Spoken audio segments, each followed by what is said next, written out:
Bonjour à tous. Aujourd'hui, je vais évoquer avec vous les principes de la cohabitation, dans un terrarium naturel évidemment, chez les fourmis. Allez-y, c'est parti.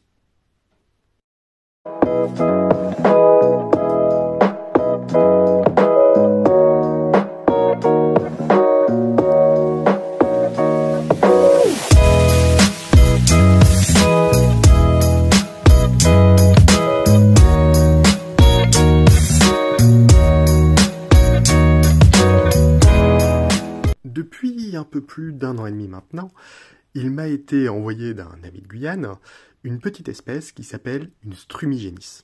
Même si c'est une grosse espèce de Strumigénis, d'habitude c'est encore plus petit. Cette espèce-là fait 2 mm à vue de nez. Elle vient d'Amérique du Sud. Je me suis dit, petite espèce, on va les mettre avec une grosse espèce qui vient de la même origine, de la même zone géographique, à savoir une Neoponera. Ici, Neoponera villosa. C'est très bien, mais comment ça se passe? Dans un premier temps, j'ai la chance d'avoir un grand terrarium qui fait 90 de haut sur une base de 50 sur 60, je crois. Et donc, je me suis amusé à recréer un environnement adapté pour elle. À savoir un environnement avec pas mal de plantes, pas mal de niches écologiques, et le volume est suffisamment important pour ne pas qu'il y ait de rixe, on va dire, entre les deux espèces.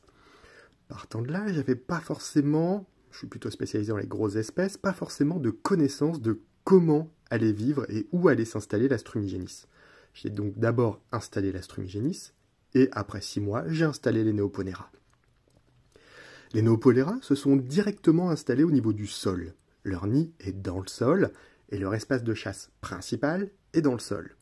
Ce qui ne les empêche pas d'aller dans les strates supérieures, on va dire.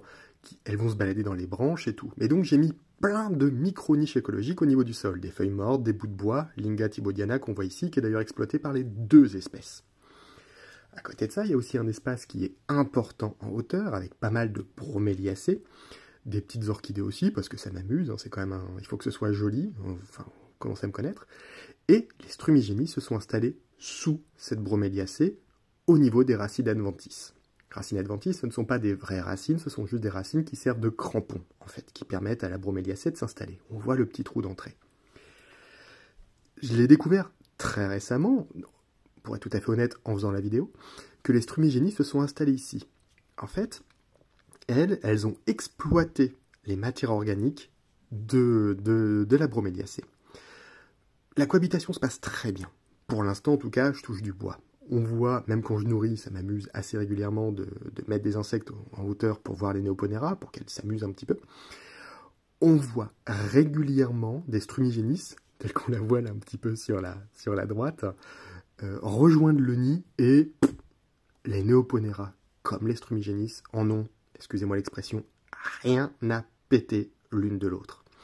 Elles ne se calculent absolument pas. Voilà, il n'y a aucune gêne, il n'y a rien. Mais pourquoi? Parce qu'elles ont les mêmes conditions environnementales, elles n'exploitent pas la même niche écologique, elles ont les mêmes besoins en température, les mêmes besoins en humidité. La seule petite chose à laquelle il faut faire extrêmement attention, c'est qu'il n'y ait pas de souci d'alimentation. C'est pour ça que régulièrement, je suis obligé d'ensemencer le terrarium avec des colamboles.